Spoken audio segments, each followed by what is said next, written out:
Mereka menyebutnya gila. Seorang remaja yang menggali lubang besar di dalam rumahnya, sementara para tetangga menertawakannya. Mereka bilang dia sedang menggali kuburannya sendiri. Tapi ketika badai beku yang mematikan itu datang lubang, itulah yang menyelamatkan nyawa mereka semua. Sebelum kita mulai, tolong tulis di kolom komentar dari kota mana kalian menonton video ini. Ide itu sebenarnya muncul dari sebuah kuburan. Bukan kuburannya sendiri, setidaknya belum, tapi dari cerita kakeknya tentang masa lalu. Tentang leluhur mereka di pegunungan tinggi di mana musim dingin bisa bertahan 8 bulan dan kabut tebal menelan matahari. Di sana, orang-orang kuno bertahan hidup dengan membangun ruang rahasia di bawah tanah, tak terlihat oleh badai yang membunuh segala sesuatu di atasnya. Tanah itu mengingat kehangatan kata kakeknya seminggu sebelum beliau meninggal dunia. Ketika dunia di atas berubah menjadi es, dunia di bawah tetap hidup. Ingat itu Eko, saat semuanya gagal, pergilah ke bawah. Eko Lesmana baru berusia 16 tahun ketika kata-kata itu menyelamatkan nyawanya. Dan bukan hanya nyawanya. Dataran tinggi Dieng Oktober tahun 1891, warga desa Sumber hanya punya satu pendapat tentang Eko Lesmana. Dan pendapat itu dibentuk oleh keras kepalanya darah pegunungan bertemu dengan kenyataan hidup yang sulit. Anak itu sedang membangun sesuatu di bawah pondok kayunya. Lapor Pak Samsul yang memiliki ladang kentang tepat di sebelah tanah warisan Eko. Aku melihatnya mengangkut ember berisi tanah keluar dari pintu depan puluhan kali sehari. Mungkin itu gudang ubi celetuk Bu Marta yang mengelola penginapan desa dan merasa dirinya paling tahu urusan rumah tangga orang lain. Setiap orang yang waras pasti punya gudang ubi. Itu yang aku pikirkan. Jadi aku bertanya padanya. Pak Samsul menggelengkan kepalanya. Dia bilang itu adalah ruang musim dingin. Dia bilang dia akan tinggal di dalamnya saat hawa dingin yang mematikan datang. Tinggal di bawah tanah. Itu yang dia katakan. Dia mengklaim tanah di bawah sana tetap hangat, suhunya stabil, meski di atas sini udara membeku sampai ke tulang. Pak Samsul mendengus meremehkan. Aku bilang padanya, kau sedang menggali kuburanmu sendiri. Tawa pun menyebar di desa Sumber seperti riak air di kolam. Anak yatim piatu itu dengan ide-ide anehnya. Anak yang mewarisi tanah tandus dan pondok kayu yang bocor di 3 tempat. Remaja yang berpikir dia bisa mengakali musim badai Dieng dengan menggali lubang di lantainya. Biarkan saja dia menggali, kata Juragan Broto, petani terkaya dan orang yang paling ditakuti di desa itu. Kalau anak itu mau mengubur dirinya sendiri, itu urusannya. Asal jangan harap aku akan menggalinya keluar saat musim semi tiba. Juragan Broto punya alasan khusus untuk tidak menyukai Eko Lesmana. Anak itu menolak menjual tanahnya. Tanah yang berbatasan langsung dengan milik Juragan Broto, tanah yang sangat diinginkan Juragan untuk memperluas perkebunan besarnya. Sudah 3 kali Juragan Broto memberikan penawaran masing-masing lebih besar dari sebelumnya. Dan 3 kali pula Eko menolak dengan sopan. Kakek saya yang membuka lahan ini, kata Eko. Ayah saya yang membangun pondok ini. Saya tidak akan menjualnya. Harga diri itu barang mewah, jawab Juragan Broto dengan tajam. Apalagi untuk anak yang tidak punya keluarga, tidak punya uang, dan tidak punya akal sehat. Tanah itu akan membunuhmu sebelum dia membuatmu kaya. Kalau begitu, aku akan mati di tanah milikku sendiri. Juragan Broto tidak terbiasa ditolak. Dia semakin tidak menyukai Eko Lesmana setelah kejadian itu. Penggalian itu dimulai pada tanggal 3 Oktober. Eko sudah merencanakan ini selama berbulan-bulan, membuat sketsa kasar dengan penerangan lampu minyak yang redup, menghitung ukuran dan mendata bahan apa saja yang dia butuhkan. Ruang bawah tanah itu rencananya akan berukuran sekitar 2,5 kali 3 meter. Kecil tapi cukup besar untuk bertahan hidup. Ruangan itu akan berada 2 meter di bawah lantai pondok, cukup dalam agar suhu alami bumi bisa menjaganya tetap hangat, bahkan saat cuaca di luar sana sedang mengamuk. Dindingnya akan dibuat dari batu bata, dengan tangga kayu yang kokoh. dan saluran udara yang disamarkan sebagai cerobong asap kedua. Dan juga tempat penyimpanan untuk persediaan makanan selama 3 bulan. Ruangan itu juga akan tidak terlihat. Itu kuncinya. Pintu masuknya akan dibuat dari papan yang sama dengan lantai pondok dipasang begitu presisi, sehingga tidak ada yang akan menyadarinya. Tidak ada celah, tidak ada pegangan yang terlihat dari atas, hanya papan kayu halus yang menyembunyikan rahasia di bawahnya. Kenapa harus disembunyikan, tanya Sari, anak perempuan tetangganya. Sari baru berusia 15 tahun, penuh rasa ingin tahu, dan satu-satunya orang di desa Sumber yang tidak menganggap Eko gila. Jika ini berhasil, bukankah kau ingin orang-orang tahu, tanyanya lagi. Eko menjawab bahwa jika berhasil, dia akan memberitahu semua orang. Tapi jika orang tahu, sekarang mereka akan mencoba menghentikannya. Mereka akan bilang, itu berbahaya. Mereka akan bilang, dia membuang-buang waktu.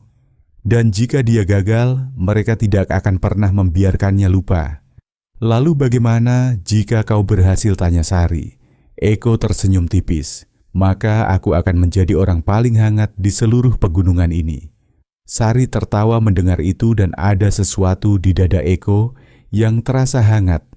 Perasaan yang tidak ada hubungannya dengan suhu bawah tanah. Minggu pertama adalah yang terberat. Eko mulai dengan membongkar bagian lantai papan di bagian belakang pondok, membuat lubang persegi panjang yang cukup besar untuk tangga dan pintu masuk. Papan-papan itu terbuka dengan mudah. Ayahnya yang memasangnya 15 tahun lalu dan paku-pakunya sudah longgar dimakan waktu. Namun tanah di bawahnya jauh lebih keras. Tanah pegunungan itu padat, seperti tanah liat yang ditekan oleh beban berabad-abad. Linggis Eko memantul seolah-olah dia memukul batu. Mata cangkulnya bengkok pada hari ketiga. Tangannya melepuh pada hari pertama, berdarah pada hari kedua, dan berhenti sakit pada hari keempat, karena kapalan di tangannya sudah cukup tebal untuk melindungi luka di bawahnya. Dia menemukan ritme kerjanya. Ayun congkel sekop buang. 4 gerakan yang diulang 1000 kali sehari. Dia mengangkut tanah itu keluar dengan ember, membawanya melewati ruang tengah, dan membuangnya di depan rumah menjadi gundukan yang semakin hari semakin besar. Anjingnya, seekor anjing kampung campuran bernama Si Belang, mengawasi operasi itu dari bagian lantai yang masih utuh. Si Belang telah menjadi teman Eko selama 3 tahun, ditemukan sebagai anak anjing yang kelaparan di sebuah gubuk tua dan telah belajar untuk mempercayai proyek-proyek aneh tuannya. Dia melihat Eko menggali dengan rasa ingin tahu yang sabar, sesekali menggonggong memberi semangat. Anak pintar, kata Eko saat istirahat sambil menggaruk belakang telinga Si Belang. Kita akan menyelesaikannya. Si Belang mengibaskan ekornya ke lantai. Dia tidak mengerti tujuannya, tapi dia mengerti kebersamaan itu. Dan itu sudah cukup.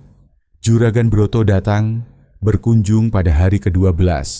Dia tidak mengetuk, hanya mendorong pintu pondok hingga terbuka dan melangkah masuk, lalu berhenti mendadak saat melihat lubang menganga di lantai rumah Eko. Ya Tuhan, desis Juragan Broto, kau benar-benar melakukannya. Kau benar-benar menggali kuburan di bawah rumahmu sendiri.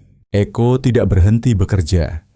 Dia menjawab tanpa menoleh bahwa itu bukan kuburan melainkan ruang hangat untuk musim badai.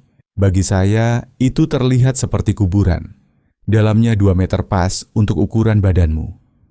Juragan Broto berjalan mengelilingi lubang itu, mengintip ke dalam galian.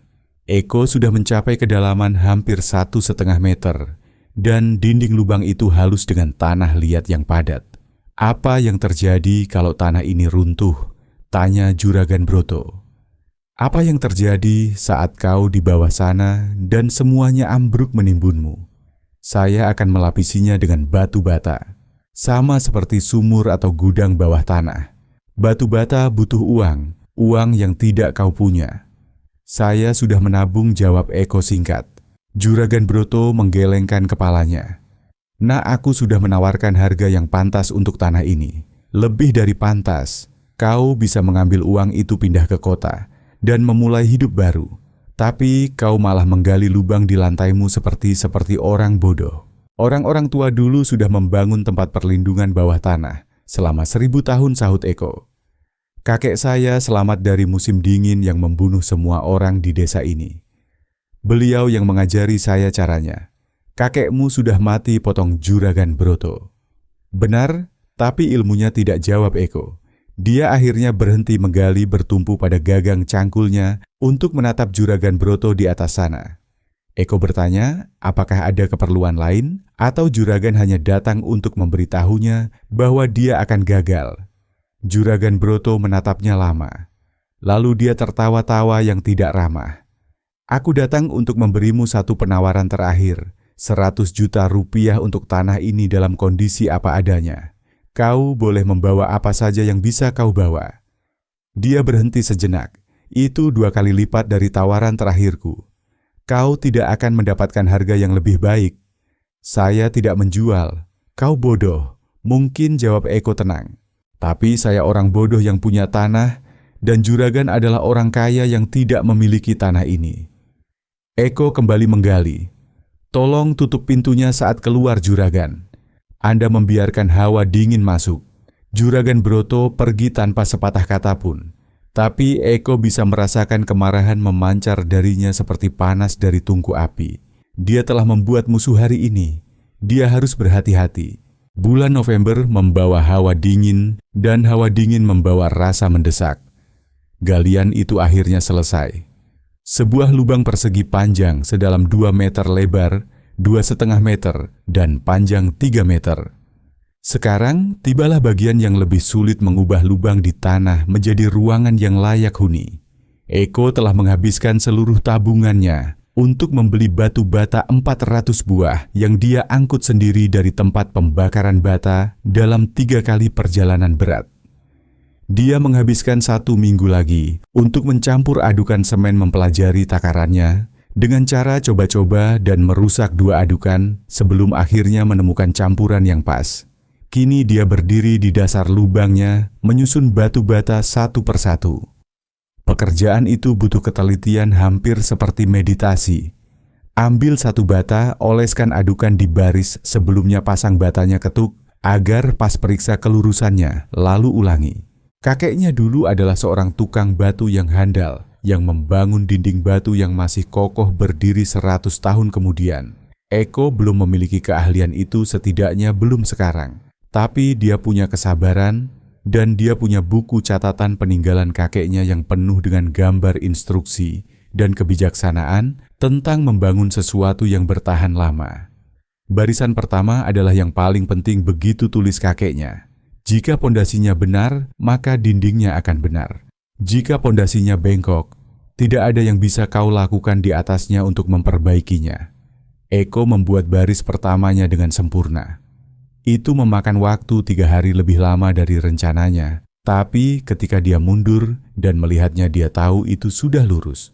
Si belang mengawasi dari atas, kepalanya menyembul di tepi lubang, lidahnya menjulur keluar seolah sedang tersenyum.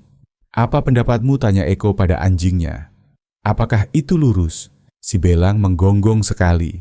Tanda setuju. Cukup bagus untukku, gumam Eko. Sari mulai berkunjung pada pertengahan November. Awalnya dia datang dengan berbagai alasan, membawakan makanan titipan ibunya, mengembalikan alat yang dipinjam ayahnya, atau sekadar menengok si belang. Tapi alasan-alasan itu cepat habis, dan akhirnya dia datang hanya untuk melihat. Rasanya seperti melihat rumah tumbuh terbalik, kata Sari sambil duduk di tepi lubang, sementara Eko menyusun barisan batanya yang ke-20. Dindingnya turun ke bawah, bukan naik ke atas. Semuanya memang terbalik di bawah tanah, jawab Eko. Itulah yang membuatnya berhasil. Udara panas itu naik, jadi kau simpan sumber panasnya di posisi rendah. Udara dingin itu turun, tapi tanah menahannya dari bawah. Eko memasang 1 bata lagi, memeriksa posisinya dan menggesernya sedikit. Di rumah panggung biasa kau melawan hukum alam. Di sini hukum alam ada di pihakmu. Ayahku bilang kau gila, kata Sari pelan. Bagaimana menurutmu? Sari diam sejenak. Aku pikir kau adalah orang paling pintar di desa Sumber. Aku pikir orang lain hanya terlalu takut untuk mencoba sesuatu yang berbeda. Eko mendongak menatapnya. Gadis ini satu-satunya yang menganggapnya serius, yang tidak pernah menertawakan ide-idenya. "Terima kasih," kata Eko tulus. Itu sangat berarti. Sari tersipu malu dan mengalihkan pembicaraan, tapi ada sesuatu yang berubah di antara mereka. Sesuatu yang akan sangat berarti nantinya ketika segalanya runtuh. Tanggal 1 Desember, tahun 1891. Ruang musim dingin itu akhirnya selesai. Eko berdiri di dasar ciptaannya memandangi apa yang telah dia bangun. Dinding bata yang halus dan lurus, menjulang 2 meter menyambut langit-langit kayu yang dia buat dari balok sisa. Sebuah tangga kayu yang kokoh terpasang rapi menuju pintu rahasia yang tidak terlihat dari atas. Rak-rak berjejer di setiap dinding sudah penuh dengan toples kaca, berisi sayuran awetan dendeng kering ubi, dan apa saja yang bisa bertahan selama musim badai. Sebuah tungku besi kecil di sudut pipanya menjulur ke atas melalui cerobong asap palsu yang tidak akan disadari orang, kecuali mereka benar-benar mencarinya. Suhunya stabil di angka 12 derajat Celcius. Di luar sana, suhu sudah anjlok drastis di bawah titik beku. Dia berhasil. Dia benar-benar berhasil. "Ayo turun," panggilnya pada si belang yang sedang mengintip dari atas. "Lihat rumah barumu." Si belang ragu-ragu. Anjing biasanya waspada terhadap tangga, terhadap ruang bawah tanah, dan terhadap hal-hal yang baunya asing. Tapi kepercayaannya pada Eko bersifat mutlak.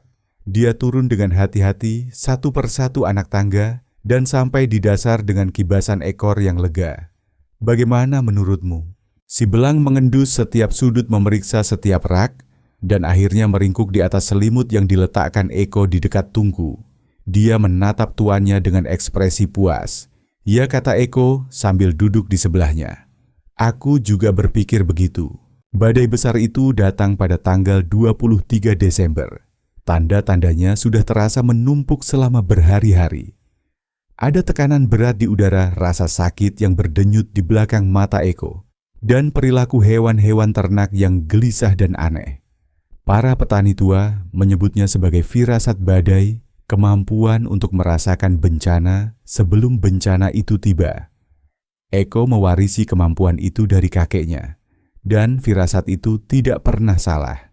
Dia memberitahu Sari saat gadis itu berkunjung pada tanggal 22 bahwa badai itu sudah sangat dekat, mungkin besok atau lusa, dan ini akan menjadi badai yang sangat buruk.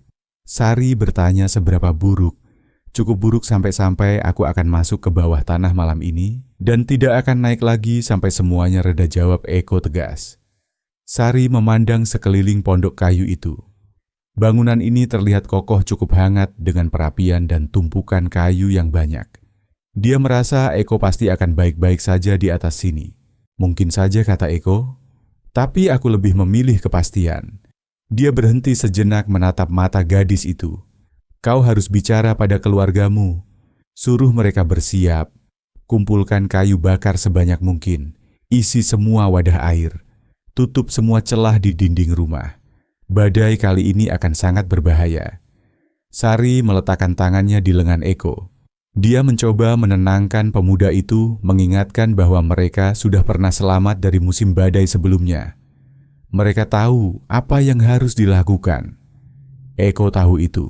Tapi dia berhenti, tidak yakin bagaimana cara mengungkapkan apa yang dia rasakan. Tekanan di kepalanya semakin kuat. Keyakinan bahwa sesuatu yang mengerikan sedang menuju ke arah mereka. Ketakutan bahwa dia tidak akan bisa melindungi orang-orang yang dia pedulikan. Sari berkata bahwa dia akan baik-baik saja. "Kita semua akan selamat," katanya. "Dan saat badai berlalu, aku akan datang memeriksa istana bawah tanahmu." Gadis itu mencium pipi Eko dengan cepat, hampir tidak sengaja, dan sudah berlari pergi sebelum Eko sempat menjawab. Eko menyentuh pipinya di tempat bibir Sari mendarat tadi. Kemudian dia mulai bersiap. Badai itu menghantam tepat tengah hari pada tanggal 23 Desember. Badai itu tidak datang perlahan seperti hujan biasa. Satu saat langit berwarna abu-abu berat. Saat berikutnya dunia berubah menjadi kekacauan putih.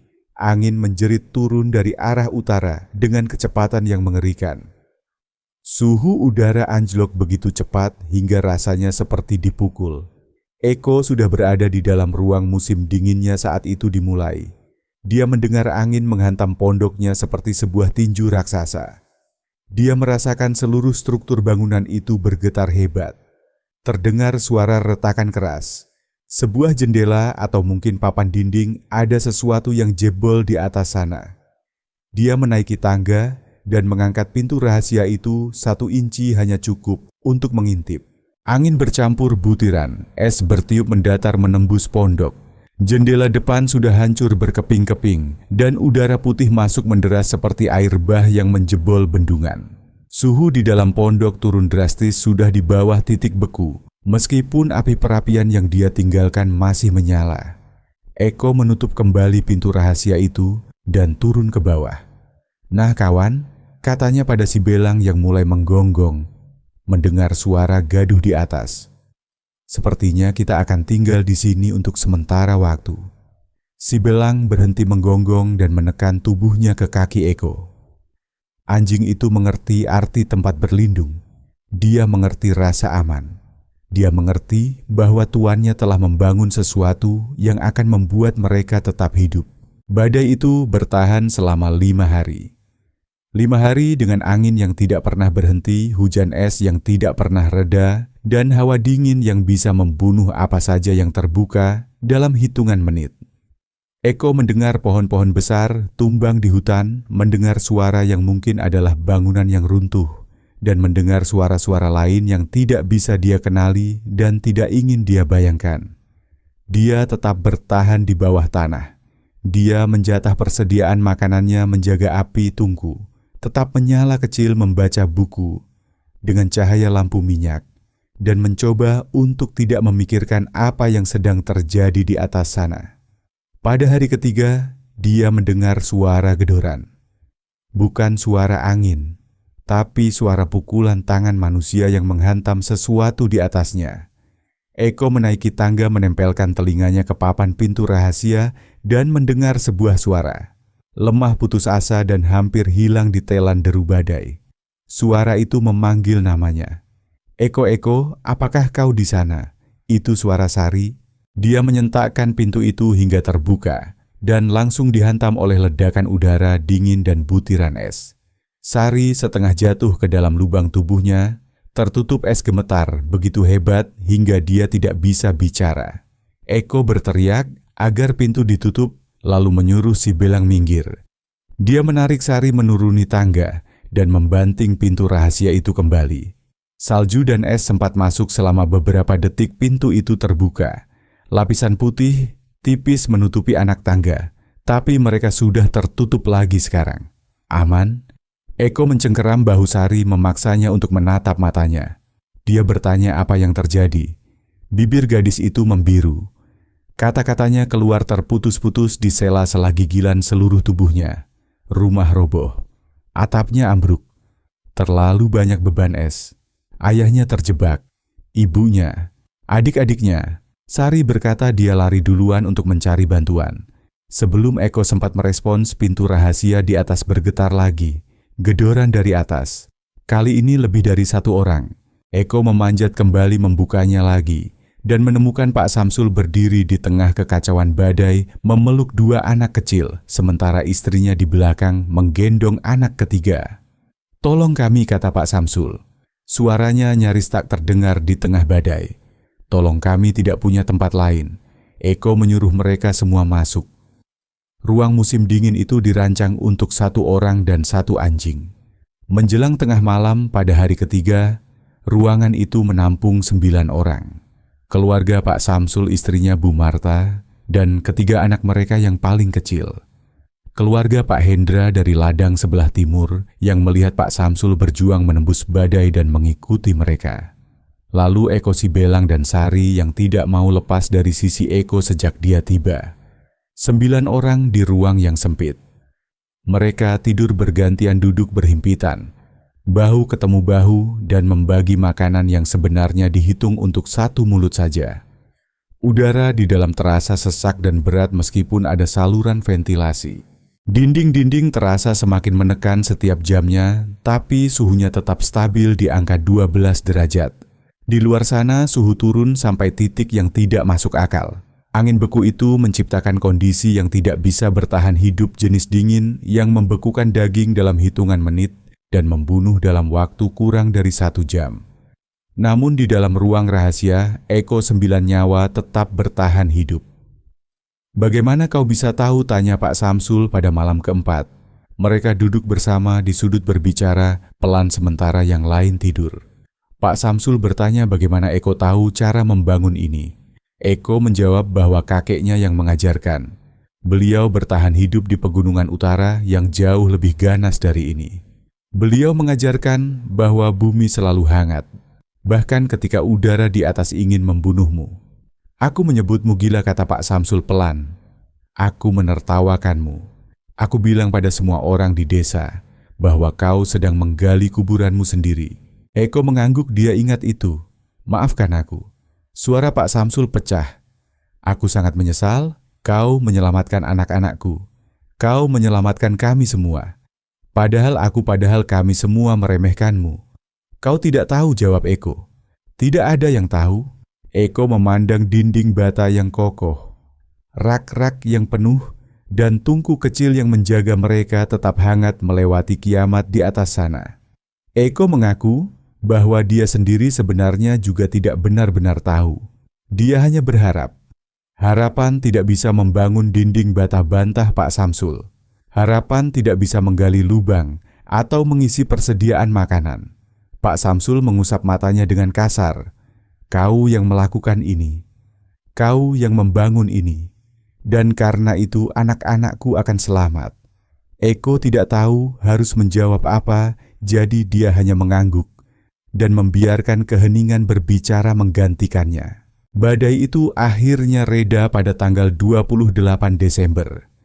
Eko adalah orang pertama yang keluar. Dia menaiki tangga, mendorong pintu rahasia itu, dan muncul di dunia yang telah berubah total. Tumpukan es dan salju menggunung tinggi di mana-mana. Pondok kayunya setengah hancur. Atapnya sebagian ambruk. Jendelanya hilang.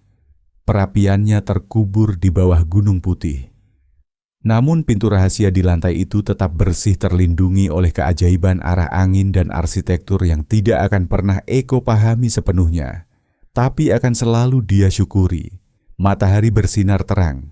Langit berwarna biru yang mustahil, namun suhunya masih minus 15 derajat. Dia membantu yang lain keluar satu persatu. Anak-anak lebih dulu berkedip silau karena cahaya terang, lalu orang dewasa, dan terakhir Sari yang memegang tangan Eko saat dia muncul dan tidak mau melepaskannya. "Sudah berakhir," kata Sari pelan. "Ya," jawab Eko. Dia memandang kehancuran di sekitar mereka pada pemandangan desa yang terkubur yang akan memakan waktu berminggu-minggu untuk digali. Sudah berakhir, tapi sebenarnya belum. Itu baru permulaan. Desa Sumber telah luluh lantak. 23 orang meninggal dunia. 14 bangunan runtuh. Kerugian ternak yang akan membangkrutkan separuh petani di kabupaten itu. Itu adalah badai terburuk dalam sejarah dataran tinggi tersebut, dan Desa Sumber menerima hantaman paling telak. Rumah besar Juragan Broto selamat. Itu adalah bangunan terbesar dan paling kokoh di desa. Tapi kandang ternaknya ambruk membunuh 40 ekor sapi miliknya. Kerugiannya sangat besar, dan suasana hatinya jauh lebih buruk. Kau geram Juragan Broto saat melihat Eko membantu upaya pembersihan. Kau dan lubang tanahmu itu. Aku dengar kau menyembunyikan 9 orang di bawah sana, sementara kami semua hampir mati. Itu benar, jawab Eko tenang. Kenapa kau tidak memperingatkan warga? Kenapa kau tidak memberitahu kami bahwa badai akan datang? Aku sudah memberitahu Sari. Aku menyuruhnya memperingatkan semua orang. Kata-kata seorang gadis melawan akal sehat potong Juragan Broto sambil melangkah mendekat, wajahnya merah karena marah duka dan sesuatu yang dikenali Eko sebagai rasa malu. Kau seharusnya datang ke balai desa. Kau seharusnya memaksa orang mendengarkan. Tapi tidak kau malah bersembunyi di bawah tanah dan membiarkan kami menderita. Aku sudah menawarkan bantuan, tapi tidak ada yang mau. Eko tidak mundur selangkah pun. Kalian menyebutku gila juragan. Kalian bilang aku menggali kuburanku sendiri. Kalian menertawakanku. Semua orang menertawakanku. Dan sekarang kalian marah karena aku tidak menyelamatkan kalian dari badai yang kalian sendiri tolak untuk percayai. Juragan Broto mengangkat tangannya. Entah untuk memukul atau menunjuk Eko tidak pernah tahu, karena Pak Samsul melangkah di antara mereka. Sudah cukup juragan, jangan ikut campur Sam. Tidak. Suara Pak Samsul terdengar mantap tegas, sama sekali tidak seperti pria patah arang yang memohon perlindungan 4 hari lalu. Anak ini menyelamatkan keluargaku. Dia menyelamatkan keluarga Pak Hendra. Dia menawarkan perlindungannya kepada siapa saja yang membutuhkannya, bahkan setelah kita mengejeknya. Jika ada yang harus disalahkan atas kematian di desa ini, itu adalah kita. Kita semua karena terlalu sombong dan terlalu bodoh untuk mendengarkan seorang anak 17 tahun yang tahu lebih banyak daripada kita. Juragan Broto menatapnya, lalu menatap Eko, kemudian menatap kerumunan warga yang berkumpul menonton. Ini belum selesai, katanya akhirnya. Ya, ini sudah selesai, balas Pak Samsul. Sudah selesai juragan. Pulanglah, makamkan mereka yang meninggal. Dan mungkin lain kali jika ada anak muda yang mencoba mengajarimu sesuatu, cobalah untuk mendengarkan. Juragan Broto pergi tanpa sepatah kata pun. Tapi Eko tahu dia benar tentang satu hal. Ini belum berakhir. Tidak benar-benar berakhir. Musim semi datang perlahan tahun itu. Lelehan es mengungkapkan besarnya kerusakan yang terjadi. Eko menghabiskan waktu berbulan-bulan membangun kembali pondoknya terlebih dahulu, lalu membantu orang lain membangun kembali rumah mereka.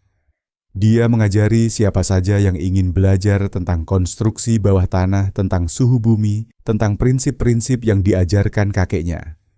11 keluarga mulai membangun ruang musim dingin pada musim panas itu. Tahun berikutnya, 23 keluarga. Teknik itu menyebar ke luar desa Sumber, dibawa oleh surat kabar dan cerita dari mulut ke mulut, serta kekuatan sederhana dari sebuah ide yang telah menyelamatkan nyawa saat tidak ada hal lain yang bisa. Mereka menyebutnya Ruang Eko pada awalnya. Eko membenci nama itu. Dia hanya menerapkan ilmu yang diberikan kakeknya, tapi nama itu tetap melekat. Sari membantunya merancang ulang tekniknya, membuatnya lebih sederhana, lebih mudah diakses dan lebih mudah bagi keluarga yang tidak memiliki pengalaman konstruksi. Sari punya bakat untuk itu, mengambil ide yang rumit dan membuatnya mudah dimengerti. Bersama-sama mereka menulis sebuah panduan kecil, membangun ruang perlindungan bawah tanah panduan untuk keluarga pegunungan. Buku itu terjual 3.000 eksemplar di tahun pertama. Juragan Broto tidak pernah meminta maaf, tapi dia membangun ruang bawah tanah di bawah kandang barunya, katanya untuk hewan ternak. Ketika Eko melihatnya, dia menyadari ruangan itu cukup besar untuk setidaknya 20 orang. Dia tidak mengatakan apa-apa. Beberapa pelajaran memang butuh waktu untuk dimengerti. Eko Lesmana menikahi Sari pada tahun 1894 dalam sebuah upacara sederhana di atas ruang musim dingin yang telah mempertemukan mereka. Mereka membesarkan 4 orang anak di pondok kayu yang dibangun ayah Eko, yang kini sudah diperluas untuk menampung keluarga yang terus tumbuh. Setiap anak belajar menyusun batu bata sebelum mereka belajar belajar prinsip konstruksi bawah tanah, sama seperti anak-anak lain belajar lagu daerah. Si Belang mati pada tahun 1901 di usia 13 tahun. Eko menguburkannya di halaman di bawah batu nisan yang bertuliskan Si Belang teman setia. Dia turun ke dalam kegelapan bersamaku 1888 sampai 1901. Dia memelihara anjing lain selama bertahun-tahun. Selalu ada anjing penjaga di rumah keluarga Lesmana, tapi Si Belang tetap istimewa. Si Belang ada di sana saat Eko mulai menggali, menyaksikan setiap bata dipasang meringkuk di ruang bawah tanah pada malam pertama itu, dan percaya bahwa tuannya tahu apa yang dia lakukan.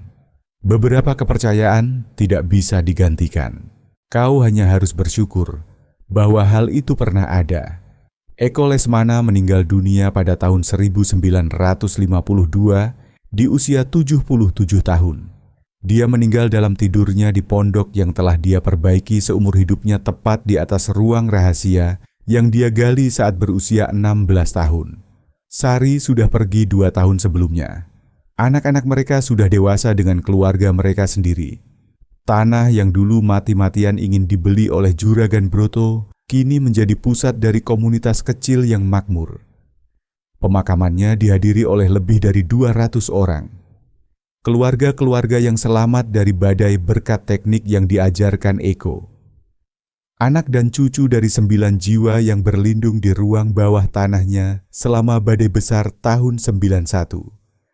Orang-orang asing yang membaca panduannya dan membangun tempat perlindungan mereka sendiri. Cucunya membacakan pidato perpisahan. Kakek saya selalu berkata bahwa bumi mengingat kehangatan. Cucu Eko berkata dia mempelajari itu dari kakeknya yang mempelajarinya dari leluhur kuno 100 tahun yang lalu. Ide itu diturunkan dari generasi ke generasi menunggu saat di mana dia paling dibutuhkan.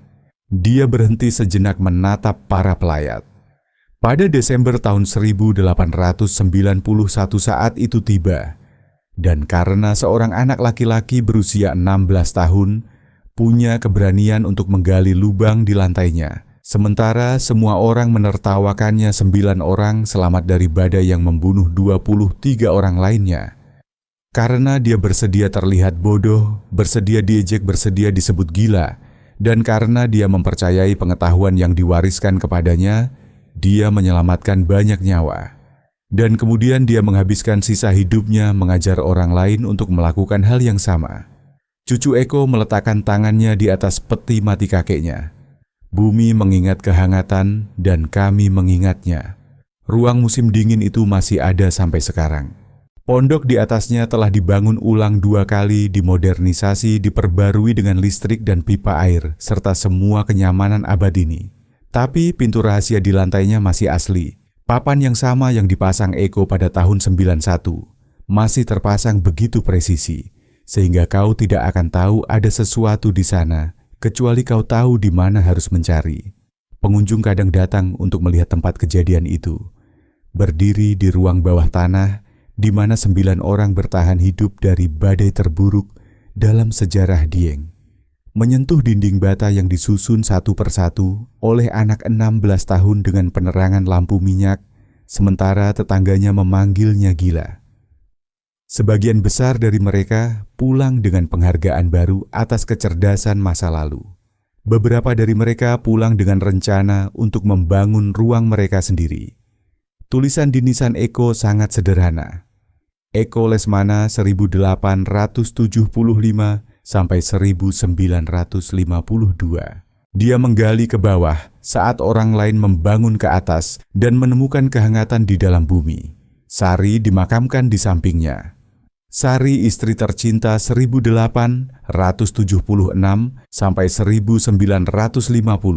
Dia yang percaya pertama kali. Dan si Belang juga ada di sana, batu kecilnya berdiri di antara mereka. Si Belang, dia yang ikut turun ke dalam kegelapan. Setiap musim hujan, ketika angin menderu dan suhu turun menuju titik bahaya, ruang musim dingin itu tetap hangat. 12 derajat kurang lebih. Suhu yang sama seperti saat Eko pertama kali menuruni tangga itu dan tahu bahwa dia telah membangun sesuatu yang akan bertahan lama.